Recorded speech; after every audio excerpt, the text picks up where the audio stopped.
Hello and welcome to Cracking the Internet. Stop bumbling and learn to search like a pro. In the next 20 minutes, we're going to give you some tips and techniques to conduct better and faster searches. And thank you so much for joining us on RootsTech Online this year. I'm Jonah Barnes, and I love family history. When my boss isn't looking, I'm doing family history. Wait a second. You're self-employed. Yeah, just go with What it. are you doing all day? Just keep going. Oh, and I am Charlotte Barnes, and we are the authors of Turning Little Hearts, over 90 activities to connect children with their ancestors. A great way to excite and inform children about family history. Okay, so back to searching. So our basic philosophy is this. If you want to catch a fish, if any of you are fishermen or fisherwomen, you want to keep a line in the water. The more lines you have in the water, the more likely you are to catch a fish, right? Yeah. Some fishermen and some new genealogists, they'll spend all their time chasing after one fish, after a moonshot, and they won't be successful. Yep. So we're going to teach you a little bit how to keep more lines in the water, to conduct more searches faster, and to utilize your time a little better. Now that leaves us a lot to get through in 20 minutes. What are we going to be talking about? So we are going to be talking about setting up your search dashboard, leveraging suggestions, site searching, meta text, wildcards, subtracting, and maybe some more. We'll see. So we only have 20 minutes, so forgive us, but we're going to try to go real fast to fit more content in there for you. Thank you for coming to RootsTech. Enjoy. All right, the first thing we're going to do is learn how to create a well-oriented dashboard to help us with our searching. We're going to do that by using the power of a second finger. We usually search with one finger. We're going to use two. Your ancestors gave you 10 fingers. Everybody has 10 fingers. So, with the power, doubling the power of our fingers, we're going to set up a dashboard. Here we go. I'm going to open up a browser. I'm going to open up Mozilla Firefox because it's my favorite. And I'm going to go to Google. Okay? And I'm going to search for FamilySearch. FamilySearch. FamilySearch comes up, and before I click on it, I'm going to hold the control key down, like this. And that is going to open up FamilySearch in a new tab. Okay? That's what this is about. It's about setting up the tabs that are going to help me search. Okay? If I want to open up Google Maps, let's say, before I click on it, I'm going to hold Control key and then click at the same time. Okay? If I want to search for Find My Past, I'm going to hold the Control key down and Find My Past. You see, this finger has been left out of how many search sessions, and now look at all he can contribute. Okay, so I'm going to take FamilySearch and move it to the front because it's my favorite. And I'm going to go to my tree because my tree is going to give me my 50,000-foot view. Okay? And then I'm going to open up Search by holding Control. So I have tree, my records page right here. I want to dive in and do some specific research on one ancestor. Okay? I'm going to hold the Control key and open up the person page. So now I have my 50,000-foot view, one particular ancestor. I can search for him in this tab. I can search for anything in the Google tab. I can search on Find My Past, Google Maps, Translate, Ancestry, all here. But Jonah, you handsome genealogist, I hear you say, but what if I use different tabs than you do? That's totally fine. I prefer FamilySearch for my tree and person page, and then different search engines than you might prefer.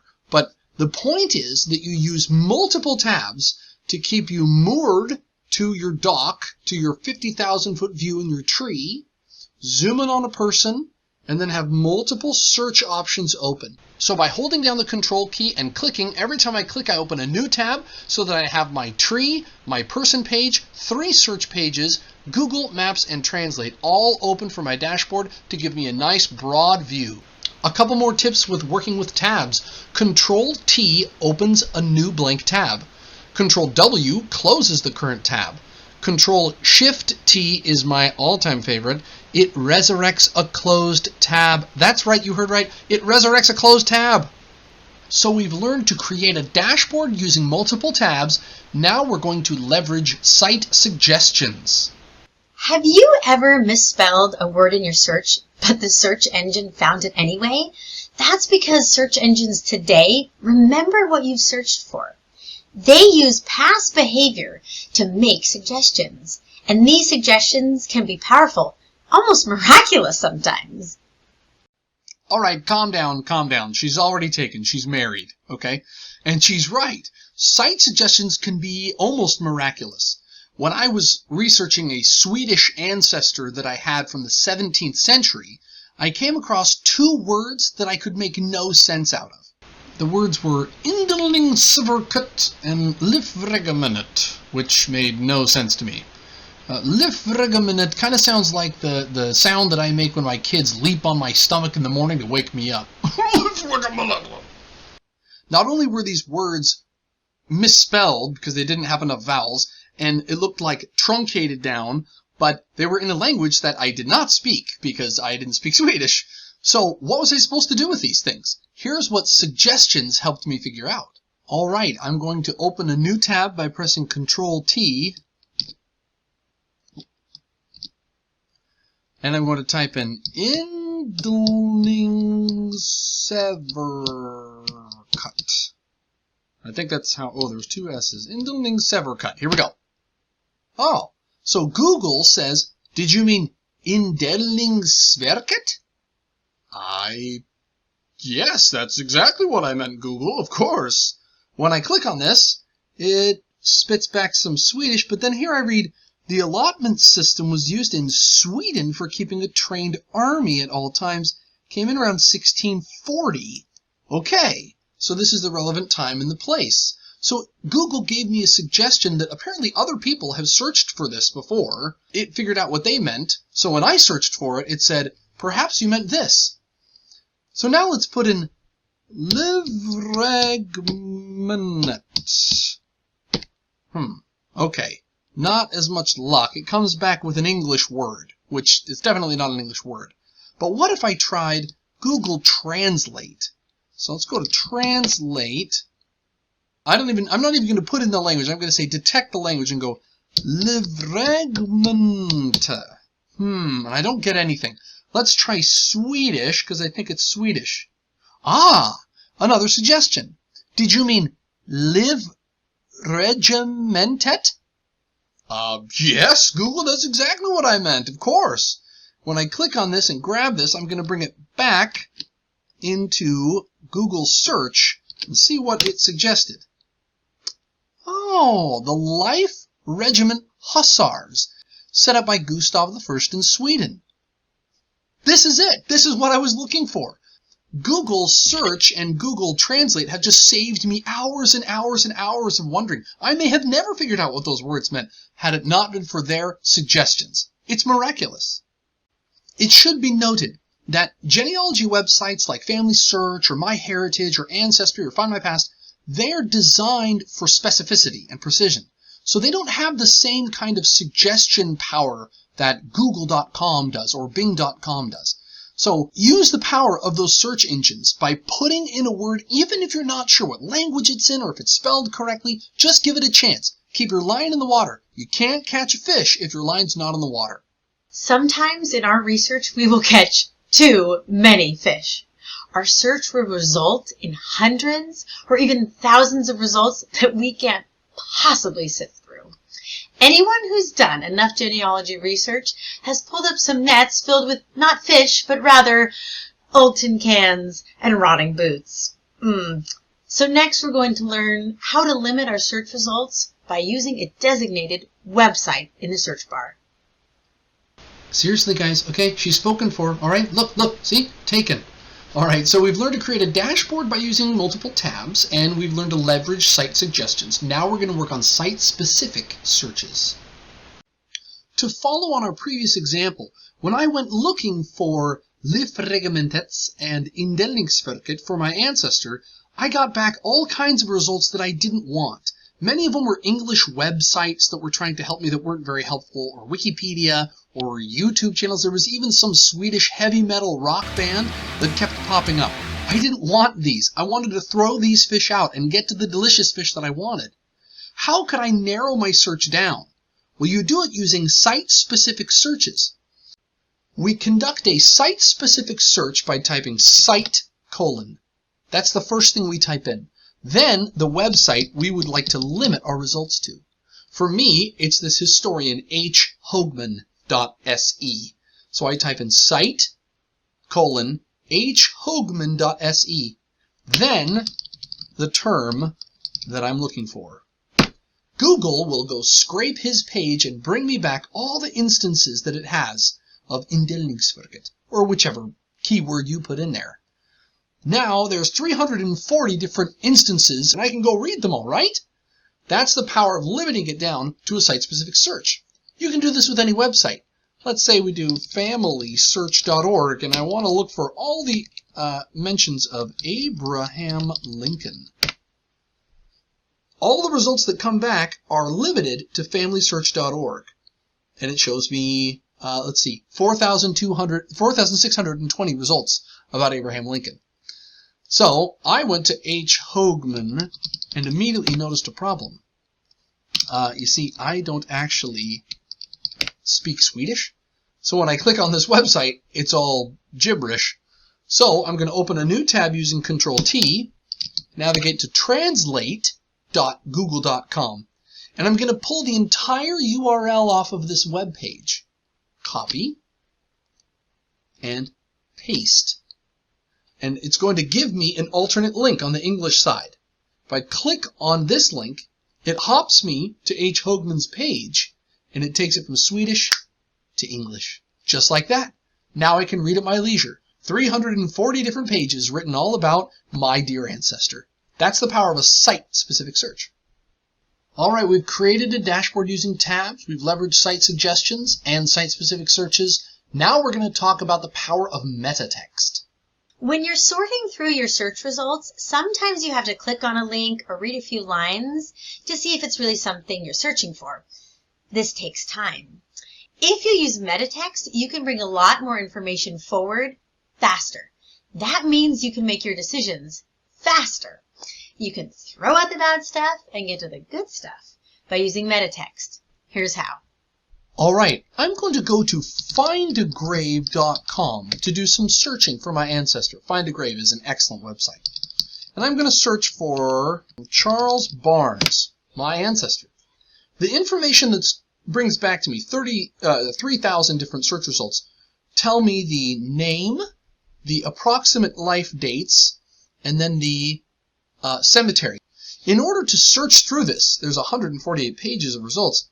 I'm going to need to click, holding Control, of course, click on each name and bring up a separate website. And then navigate to each page, read about it, and sift through to see if it's the one that I'm looking for. There's actually a faster way to do this. I'm going to go back to google.com and I'm going to run a site-specific search for Find a Grave. Remember this?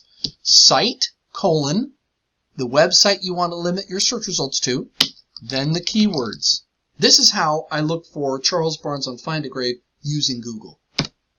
When I search for this, it brings me back more information. Not just the name and the life dates and the cemetery right here, but then there's these little lines underneath. These are called meta text. Meta text, in Find a Grave's case, is taken from somewhere else in the page, often the little biography that's written about the person. So you can see here this Charles Barnes, father of Welby, Buffalo, New York. Maybe I know that his father was from Welby, Buffalo, New York. Boom, that's the one. Instead of going to those pages and looking and reading that down, I can bring back this information much faster and zero in on the person I'm looking for. When you combine a site-specific search and meta text, you can bring back different and often more information all in one page.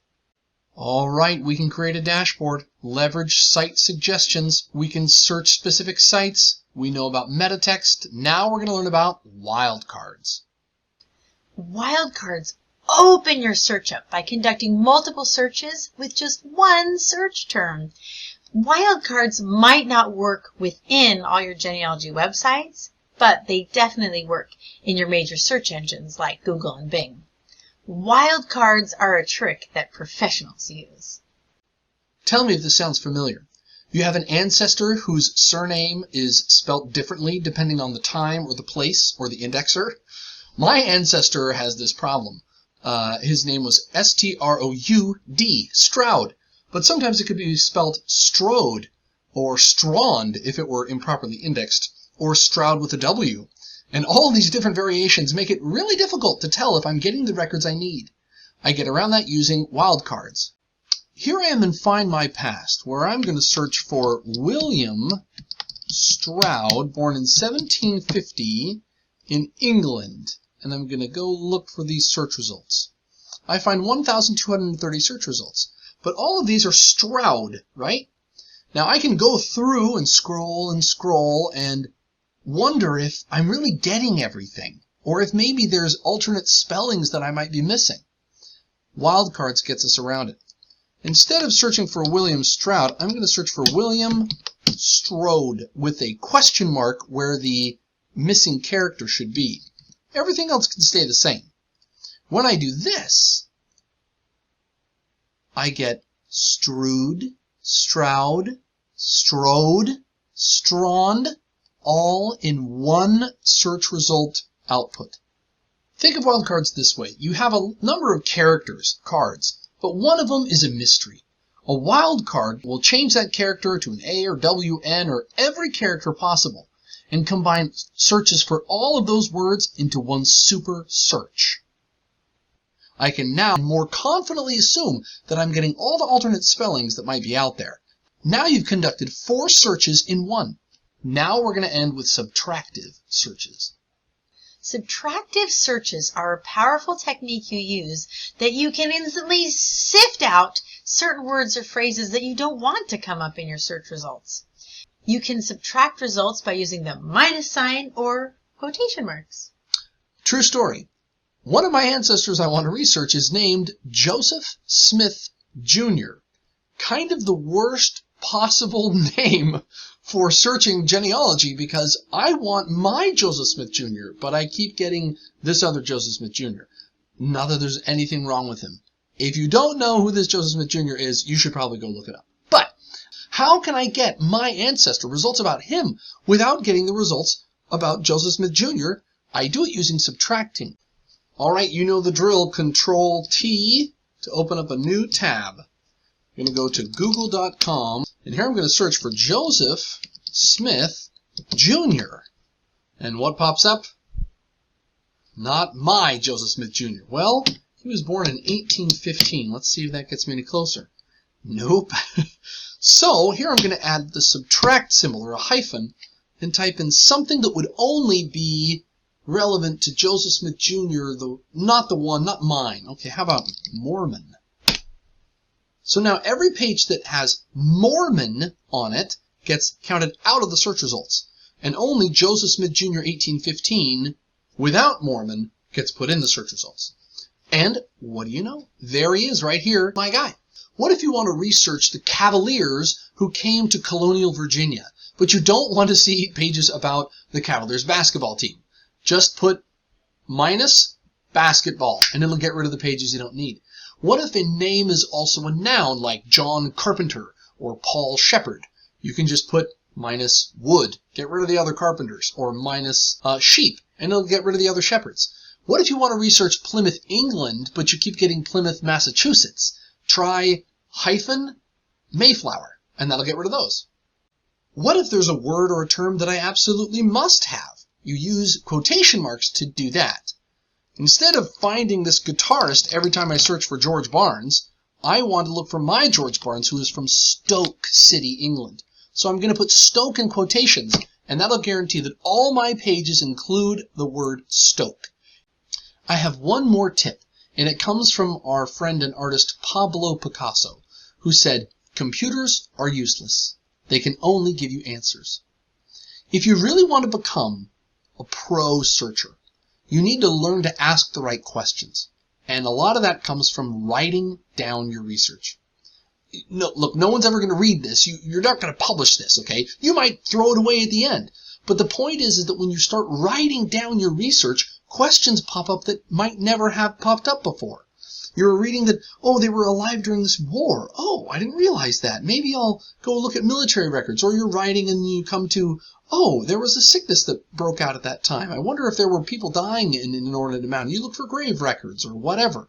Questions arise that wouldn't have before if you weren't writing things down. So write things down as you go, and you'll learn to ask the right questions. These tips might help you find answers, but they're not useful unless you're asking the right questions.